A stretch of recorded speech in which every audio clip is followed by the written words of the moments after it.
Hello everybody, so it's about to be a brand new month, June 2024, which means I have to record a TBR video. It's kind of, tradition on YouTube to show you guys what I'll be reading on the upcoming month. But the issue I had is normally when I'm reading books and picking books to read, I just kind of go by vibes. I go over to my bookshelf, scroll through my Kindle, pick whichever book takes my fancy at that specific time, which wouldn't make a very good video. I don't think it'd be that interesting just to watch me scroll through my Kindle to see which books I've not read yet. So I was thinking, how could I make picking a TBR more interesting? And then I had a bit of a brainwave. So I have two cats. I've got Patrick, who's a bit of a scoundrel and also star of that beautiful portrait over there, and Ted, who's just the sweetest little guy you've ever met in your life. Ted is many things: kind, cuddly, affectionate, but not very bright. What this does mean is you can play a lot of fun games with Ted, and a very common game that we play in this household is making Ted pick things for us, make decisions for us, nothing that actually matters in the grand scheme of things, but things like if we don't know what TV show to watch, I don't know what drink I want to drink at that particular moment, or I'm deciding between two books, we'll get Ted to pick. And how we do that is we get two different coloured highlighters, assign one option to each, throw them in the air, ask Ted to pick, and whichever one he goes for is what we'll do. So then I decided to transform this game into a TBR picks video. My cat picks my TBR. I did have a slight problem working out sort of the logistics of this because I put together a list of 40 things that I want to read that are on my TBR, and I don't have 40 pens, and also, like I said, Ted's not the brightest, so I think getting him to pick from 40 options wouldn't be the best.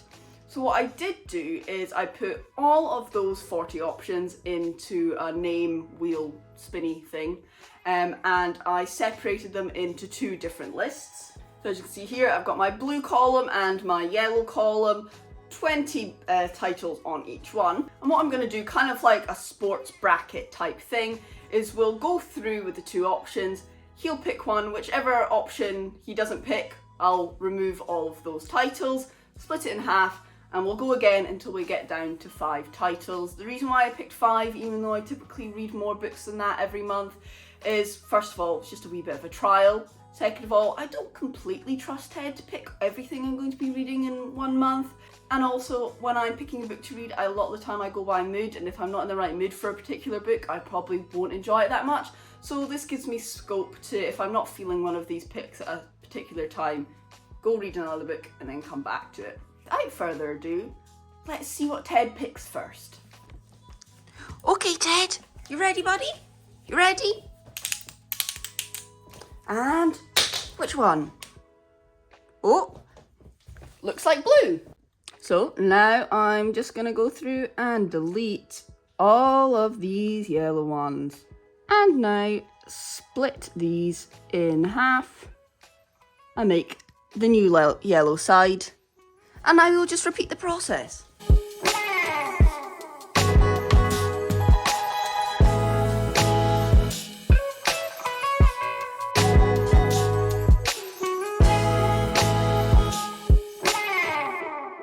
So apparently Ted loves having me to do more editing than is actually required because he picked mostly books I only have on Kindle format, so I'm going to have to magic in the actual book cover. But the first one on here is something that's very, very popular. I've seen it everywhere on BookTube and BookTok, and I kind of had to add it to my TBR. It is First Sly Winds by Ashley Elston. So I don't know too much about this book other than it is a thriller, so let's read the blurb and see what I'm in for. So, Evie Porter has everything a nice southern girl could want. A perfect doting boyfriend, a house with a white picket fence and a garden, a fancy group of friends. The only catch? Evie Porter doesn't exist. Awkward.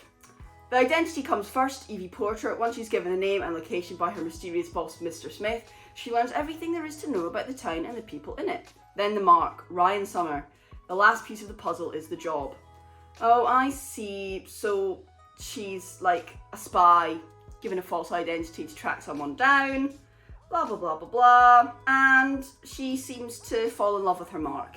That seems the vibe. I'll see how this goes. I think this was a book of the month at one point, or was it? It's in Reese Witherspoon's book club, so we'll see if Miss Witherspoon knows what she's talking about. The next one I'm actually really excited about is Ripley Underground, which is the sequel to The Talented Mr. Ripley by Patricia Highsmith, which I read this month, but last month by the time this is up, potentially. It's really good psychological thriller. It's about this gentleman, Mr. Ripley, who goes over to Italy to try and convince an old acquaintance to come back to America to work on his family's business. He ends up killing the guy, trying to assume his life and identity. And yeah, it's a bit of a wild ride, and this is the sequel. So according to the Goodreads book description, it's been 6 years since Ripley murdered Dickie Greenleaf and inherited his money. Now, in Ripley Underground, he lives in a beautiful French villa surrounded by a world-class art collection and married to a pharmaceutical heiress. All seems serene in Ripley's world until a phone call from London shatters his peace. An art forgery scheme he set up a few years ago is threatening to unravel. A nosy American is asking questions and Ripley must go to London to put a stop to it. In the second Ripley novel, Patricia Highsmith offers a mesmerising and disturbing tale in which Ripley will stop at nothing to preserve his tangle of lies. I'm really looking forward to this one. I hope it's as crazy and wild and twisty and turny as the first book, but we shall see. The next one that Ted picked for me is called The Fourth Monkey by J.D. Barker. This was recommended to me on Goodreads. It looks like a crime thriller-y book, just seemed right up my street, so I bought the ebook when it was on sale and I'm looking forward to reading it. The description of this one is, for over 5 years, the four-monkey killer has terrorised the residents of Chicago. When his body is found, the police quickly realise he was on his way to deliver one final message, one which proves he has taken another victim who may still be alive. As the lead investigator on the 4MK task force, Detective Sam Porter knows even in death, the killer is far from finished. When he discovers a personal diary in the jacket pocket of the body, Porter finds himself caught up in the mind of a psychopath, unravelling a twisted history in hopes of finding one last girl, all while struggling with personal demons of his own. With only a handful of clues, the elusive killer's identity remains a mystery. Time is running out, and the four-monkey killer taunts from beyond the grave in this masterfully written, fast-paced thriller. This sounds really interesting, really up my street. I really like all the Saw films, the film 7.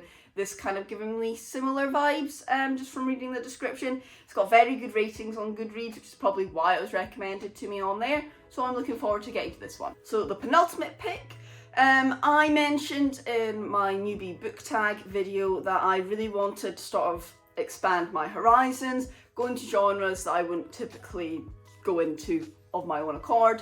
One of those was sci-fi. I read Jurassic Park, really loved that, so I'm trying to read more books similar to that.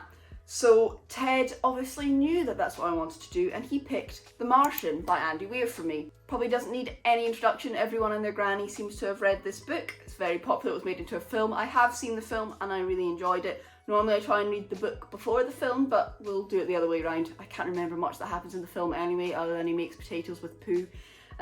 So I'm looking forward to this one. The Goodreads book's description is, 6 days ago, astronaut Mark Watney becomes one of the first people to walk on Mars. Now he's sure he'll be the first person to die there. Oh, bit of a whiplash moment there. After a dust storm nearly kills him and forces his crew to evacuate while thinking him dead, Mark finds himself stranded and completely alone with no way to even signal Earth that he's alive. And even if he could get word out, his supplies could be long gone before a rescue could arrive. Chances are, though, he won't have time to starve to death. The damaged machinery, unforgiving environment, or plain old human error are much more likely to kill him first. But Mark isn't ready to give up yet. Drawing on his ingenuity, his engineering skills, and a relentless, dogged refusal to quit, he steadfastly confronts one seemingly insurmountable obstacle after the next. Will his resourcefulness be enough to overcome the impossible odds against him? So yes, as I said, looking forward to going into that and reading more sci-fi. I did, when I was putting together this list of 40 books, try and include things that I wouldn't typically pick up and read. I put in some book recommendations from other booktubers that kindly gave me recommendations in the last video. I don't think they were picked on this occasion, but I mean, I'll still read them at some point. I might even read them this month anyway. And I did deliberately exclude all Stephen King from this list because I got into a bit of a Stephen King rut, and like I said, I want to expand into more authors, more genres, and so far this seems like it's done its job with that. So last book is actually something that I own and I can hold in my hands. It is The Drift by CJ Tudor. I have had this on my bookshelf for a year and a bit. I was picking holiday reads before we went over to America on the plane. I thought, oh yeah, I'm going to read it on the plane, I'll get through it really quickly. I opened it onto the first page, put it down and haven't touched it since. I actually had to remove a bookmark from it before filming this video. So the front of this is outside a storm rages, inside a killer lurks. But that's not their only problem. Why is no one coming? What are they trying to escape from? And who are the terrifying whistlers? So not much else going on to describe that. It seems like a very typical locked room sort of killer on the loose thing. We'll see how this goes. It is sort of a... is it a trope? Do thrillers have tropes or is that just romance? Anyway, loads of people seem to be in this little cabin. Bad things seem to be going on. We'll see how it goes. On the back, the Daily Mail say Britain's female Stephen King. Let's see if CJ can live up to that. So I've got 5 books there to read over June. Obviously I will be reading other books as well. But I think this is a good sort of mix of things that I maybe wouldn't have read before, mixed with some that I was definitely going to read. So Ripley Underground and Fourth Monkey were things I already wanted to read relatively quickly. The other 3 I maybe wouldn't have picked up, so Ted's, you know, kind of forcing me to branch out a bit. So thank you very much to Ted for taking part in this video. He is now sleeping. It was very tiring for him, but thank you very much, Ted. Let me know what you thought of this video, of this concept. Would you be interested in my other cat, Patrick, picking my books? And as I said before, I did put some recommendations from people on YouTube into my TBR list for this month. So if you have any other recommendations for me, leave them down below. If you like this video, please like it. If you do want to see future content from me, I'd really appreciate it if you also subscribed as well. But I will see you in the next video. Bye bye.